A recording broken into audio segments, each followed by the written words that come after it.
bahas olahraga, lifestyle, gaya hidup, wisata,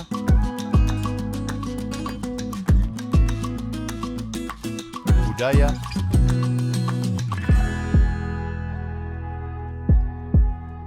politik dan hukum akan dibahas seru bersama host kece dari Odeng dan co-host tercantik Rida dalam program Pagi Seru Sultan TV. Terima kasih pemirsa, Anda masih bersama kami di Pagi Seru edisi hari ini. Beberapa hari belakangan ini kita diramaikan dengan viralnya video pelecehan seksual yang dilakukan oleh seorang ibu kepada anak kandungnya di Kota Tangerang. Wah, ini akhirnya membuat netizen murka karena bagaimana tidak ya, Der ya. Ini tindakan asusila ini direkam di salah satu platform media sosial yaitu TikTok ya. Dan ini akhirnya membuat geram karena si anak pun merasa tidak nyaman, Der, terkait dengan perlakuan yang ibunya lakukan padanya. Iya, sampai ini si anak laki-lakinya ini buang air kecil dan merasa kesakitan ya. Jadi di video itu memang terdengar suara mama sakit, dia bilang kayak gitu tuh anaknya. Dan ini mengundang reaksi yang sangat keras dari netizen Indonesia ya. Betul sekali, dan ini juga fakta mengenai latar belakang ibu pelaku ini juga turut disorot nih. Bukan hanya ibu, tapi juga ayah dari bayi tersebut atau balita tersebut ini juga turut disorot oleh netizen. Karena kalau kita melihat ya, Der, ini pelakunya atau ibunya ini masih berusia sekitar 21 atau 22 tahun ya. Ini usia yang cukup muda ya. Dan memang ini juga menjadi trigger satu hal yang perlu kita juga cemas nih ya. Ada banyak sekali orang-orang yang nikah muda tapi tidak mendapatkan edukasi tentang pernikahan yang cukup baik. Ya, betul sekali. Ini juga mengingatkan kita atau flashback dengan salah satu kasus pelecehan seksual juga beberapa waktu yang lalu. Ini dilakukan oleh ayah kepada putrinya yang berusia 5 tahun. Dan ini tuh kejadiannya bahwa kedua orang tuanya memang udah bercerai. Kemudian si ayah ini berniat untuk mengajak putrinya ke rumahnya. Ya namanya ibunya kan, dia percaya, dia akan mikir yang aneh-aneh. Ya, dia mantan suaminya dan ini anak kandungnya sendiri. Tapi ternyata dia menyetubuhi anaknya itu selama berkali-kali sampai alat vitalnya mengalami kerusakan. Bayangin, anak balita masih 5 tahun. Masih 5 tahun loh. Dan kalau kita melihat juga yang ini ya, Der ya, terkait dengan tindakan asusila yang dilakukan oleh ibu pada anaknya, ini juga berusia 4 tahun. Iya, kalau ini mungkin anaknya laki-laki ya, kalau yang sebelumnya anaknya perempuan. Ini sebenarnya di Indonesia itu bukan sedang krisis ekonomi, tapi krisis moral. Betul sekali. Dan kalau bukan hanya 2 kasus itu, ada banyak lagi kasus-kasus kekerasan yang terjadi nih, kekerasan seksual yang memang pelakunya adalah orang-orang terdekat. Ini menjadi imbauan untuk kita semua bahwa benar kata Dery, ini bukan krisis ekonomi tapi ini krisis moral. Bagaimana manusia ini perlu cerdas nih dalam melakukan satu tindakan. Ya, kalau dari aku pribadi sih menurutku ya, ini kita perlu memberikan edukasi moral ya, khususnya pendidikan agama yang lebih ekstra nih kepada generasi-generasi kita ya. Betul sekali. Dan juga Der, ini yang paling perlu, ini kan kadang tabu ya, beberapa orang nih tabu tentang edukasi seks. Ini bukan berarti memberitahu hal-hal yang tidak benar, tapi ini adalah satu hal yang positif menurutku. Jadi sedari kecil anak-anak itu udah diberitahu, ini loh bagian yang tidak boleh disentuh. Jadi ini yang tidak boleh diperlihatkan dan yang lain-lain, agar memang ini juga kita melakukan antisipasi sejak dini terhadap anak-anak. Nah, jadi kekerasan seksual itu tidak akan terulang kembali. Ya, mungkin masyarakat Indonesia ini masih punya stereotip bahwa pendidikan seksual itu ya seperti itu. Padahal bukan. Pendidikan seksual itu pada saat kita membersihkan mereka setelah buang air pun itu merupakan pendidikan seks ya. Terus juga bagaimana cara kita memakaikan pakaian yang benar itu juga pendidikan seks, pemirsa. Betul sekali. Perlu diketahui nih. Karena banyak orang pendidikan seks itu cara melakukan hubungan seks, padahal bukan.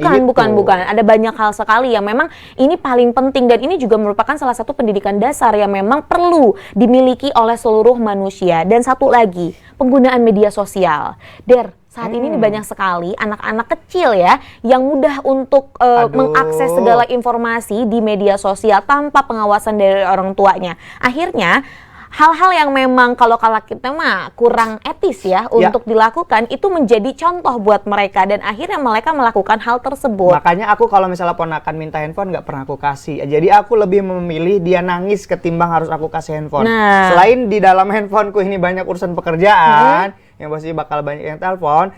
rata-rata handphoneku ini kan konten-kontennya maksudnya dewasa ya, artinya yang skala pemikiran orang dewasa yang nggak mungkin dia paham. Karena biasanya logaritma dari media sosial atau Mengikuti internet. apa yang kita cari. Betul, jadi memang baiknya kita tuh kasih permainan-permainan yang bisa merangsang pola pikir anak, Betul. cara kembangnya, kemudian juga rangsangan-rangsangan terhadap sentuhan. Ya, Itu lebih motorik, baik. sensorik, Iya. dan yang lain-lain. Dan kalaupun semisal gini, Der, kadang ada juga yang bilang orang tua, kamu tuh nggak ngerasain sih jadi orang tua. Capek kadang kan Ya. kalau kita berinteraksi terus-terusan. Kalaupun memang perlu dikasih gadget, ada namanya screening time.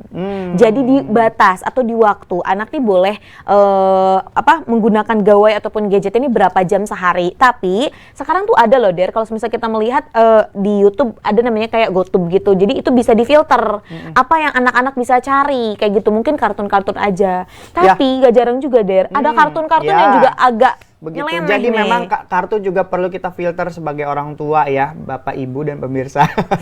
Ya, karena kadang-kadang orang tua yang sekarang-sekarang nih kalau lagi sibuk, mereka males banget nih ngeladenin anaknya yang Betul. nangis, apalagi dengan banyak masalah di rumah tangganya. Tantrum gitu ya, aduh. Tapi ini penting banget Bapak, Ibu, dan juga pemirsa, kalau misalnya kita punya anak harus ekstra kita perhatikan aktivitas mereka ya. Karena bohong nih, kalau kata Rida tadi, misalnya kita kasih screening waktu, anak-anak kalau udah pegang handphone nggak bisa dilarang dan nggak bisa ditahan. Betul, kalau udah betul, kecanduan asli. Tapi bagaimana nih cara orang tuanya mengedukasi? Betul. Jadi ini parenting tuh emang penting banget. Makanya ini si Der yang aku garis bawahi, jangan cuma asal nikah. Bukan berarti nikah itu akan sosit-sositan aja. Nah kalau punya anak berarti kan kita juga harus perlu namanya ilmu parenting, ilmu yang lain-lainnya agar memang generasi kita ini menjadi generasi cerdas. Ya. Gitu. Ngomong-ngomongin soal gadget dan juga media sosial nih Rida, ini pemerintah Indonesia dan beberapa stakeholder akan membentuk Dewan Sosial Media, Dewan Media Sosial. Wah, apakah tugasnya akan mengawasi para netizen, Der? Wah, ini sih mungkin yang kemarin sempat di demo ya terkait beberapa UU penyiaran? Iya, beberapa RUU, salah satunya Undang-Undang Penyiaran. Ini udah disahkan belum sih Undang-Undang Penyiaran? Udah. Ya percuma ya kalau mau demo juga pemirsa, karena udah sah, udah jadi undang-undang. Dan salah satu poinnya adalah membentuk Dewan Media Sosial yang tugasnya untuk mengawasi netizen Indonesia. Nah, tapi kalau menurutku ya, ini adalah salah satu hal yang cukup menggelitik. Ya.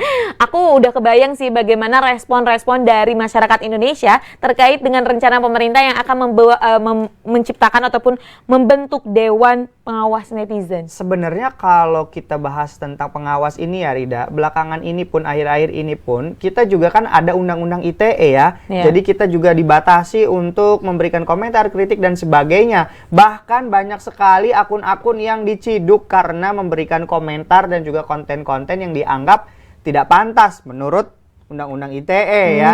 Ditambah lagi nanti akan ada Dewan Media Sosial. Waduh, akankah dibatasi semuanya? Apakah ini akan menyebabkan masyarakat Indonesia kesulitan beropini dan juga mengeluarkan pendapatnya? Alias Der? dibungkam, Nah, alias dibungkam. Kita juga akan lihat nih beberapa komentar nih Rida. Ini Oke. lucu-lucu sih komentarnya ya. Apa nih, Der, komentarnya? Ini ada dari Agus V nih katanya. Yang kudu diawasin itu pejabat dan wakil rakyat. Netizen tugasnya ngawasin dan kritik. Segitu takutnya punya kesalahan langsung dikritik dan di-viral netizen. Makin kesini makin kesono. Nah, ini juga ada nih ya dari Abiraham 70.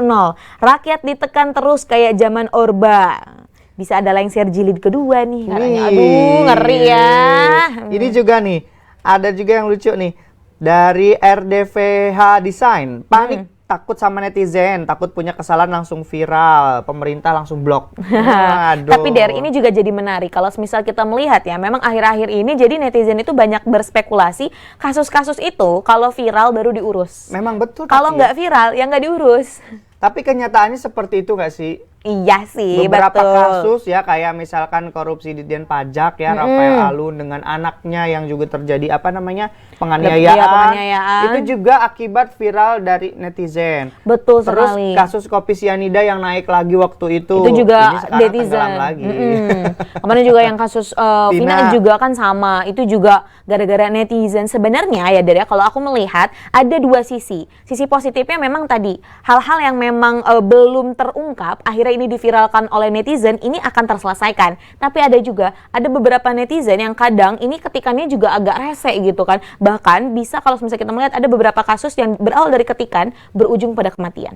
Oh, ada juga ya? Ada, karena kan tadi namanya orang ya, bebas untuk berekspresi, bebas untuk beropini. Dia melakukan ataupun dia melontarkan hujatan-hujatan yang wah itu sangat-sangat buruk ya. Akhirnya kan nggak semua orang yang menerima hujatan itu akan mampu menghadapinya seperti itu. Jadi bijak ya dalam menggunakan media sosial. Ya, mungkin ini juga jadi pembelajaran ya Rida, karena mungkin banyak sekali hal-hal yang sudah di luar batas ya. Jadi mungkin dibentuk Dewan Media Sosial ini.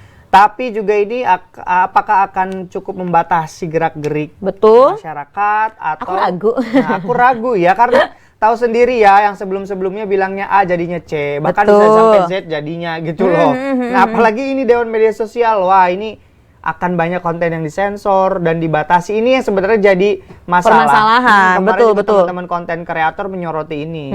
Jadi susah ya. Ya, karena tahu sendiri ya, kita untuk viral itu perlu membuat konten yang agak sedikit gila ya.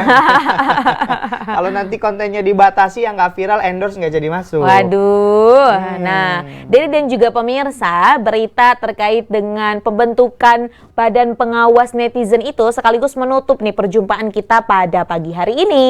Terima kasih sudah menyaksikan tayangan Pagi Seru. Jangan lupa saksikan terus tayangan Pagi Seru setiap Senin sampai Kamis jam 10 pagi di Sultan TV. Saya Rida, Saya Dery Odeng.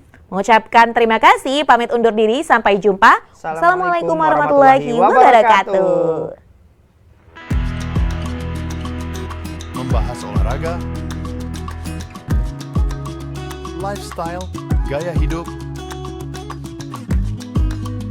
wisata,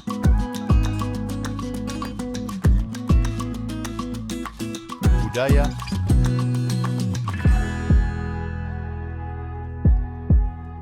politik dan hukum akan dibahas seru bersama host kece dari Odeng dan co-host tercantik Rida dalam program Pagi Seru Sultan TV.